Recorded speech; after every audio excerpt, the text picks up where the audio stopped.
سرکار مدینہ سرور قلب و سینہ صلی اللہ تعالی علیہ وآلہ وسلم کا فرمان باقرینہ ہے، قسم ہے اس کی جس کے ہاتھ میں میری جان ہے، یا تو تم اچھی بات کا حکم کرو گے اور بری بات سے منع کرو گے، یا اللہ تعالیٰ تم پر جلد اپنا عذاب بھیجے گا، پھر دعا کرو گے اور تمہاری دعا قبول نہ ہوگی۔ میٹھے میٹھے اسلامی بھائیوں، ہمیں اپنی اور گھر والوں کی اصلاح پر خصوصی توجہ دیتے ہوئے خود کو اور ان کو جہنم کی اندھیری اور خوفناک کالی آگ سے بچانے کی ہم کوشش جاری رکھنی چاہیے۔ خدا کی قسم، جہنم کی آگ بے حد شدید ہے، اسے کسی صورت سے بھی کوئی برداشت نہیں کر سکے گا۔ فرض نماز، روزہ، زکوٰۃ اور حج میں کوتاہی کرنے والوں، ماں باپ کو ستانے والوں،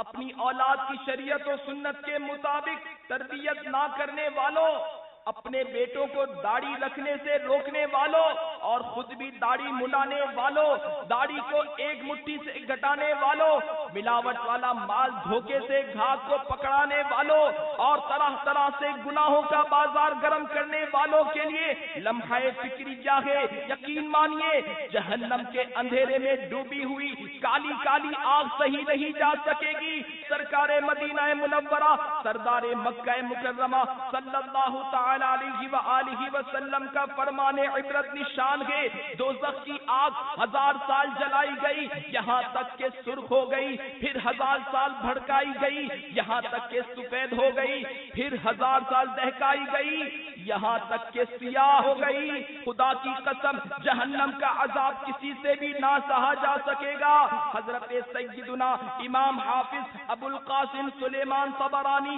قدس سرہ النورانی نقل کرتے ہیں، ایک بار سرکار نامدار مدینے کے تاجدار صلی اللہ تعالی علیہ وآلہ وسلم کے دربار میں حضرت جبرائیل علیہ السلام حاضر ہوئے اور عرض کی، یا رسول اللہ، اس ذات کی قسم جس نے آپ کو نبی برحق بنا کر بھیجا ہے، اگر جہنم کو سوئی کے ناکے کے برابر کھول دیا جائے تو تمام زمین والے اس کی گرمی سے ہلاک ہو جائیں، اگر اہل جہنم کا ایک کپڑا زمین و آسمان کے درمیان لٹکا دیا جائے تو تمام اہل زمین موت کے گھاٹ اتر جائیں۔ آقا، اس ذات کی قسم جس نے آپ کو حق کے ساتھ مبعوث فرمایا، اگر جہنم پر مقرر فرشتوں میں سے ایک فرشتہ دنیا والوں کے سامنے ظاہر ہو جائے تو اس کی ہیبت سے تمام اہل زمین مر جائے۔ سرکار، ذات والا کی قسم جس نے آپ کو رسول برحق بنا کر بھیجا گے،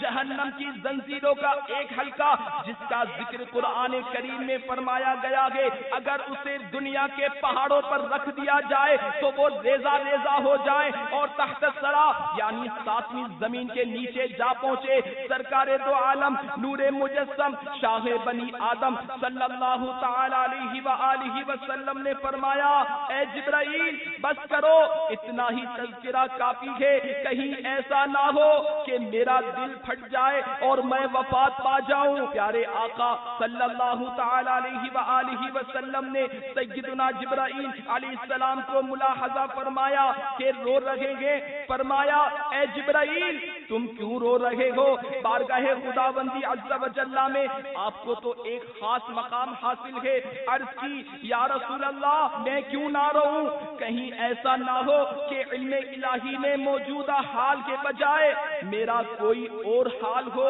کہیں ابلیس کی طرح مجھے بھی امتحان میں نہ ڈال دیا جائے، کہیں ہاروت و ماروت کی طرح مجھے بھی آزمائش میں مبتلا نہ کر دیا جائے۔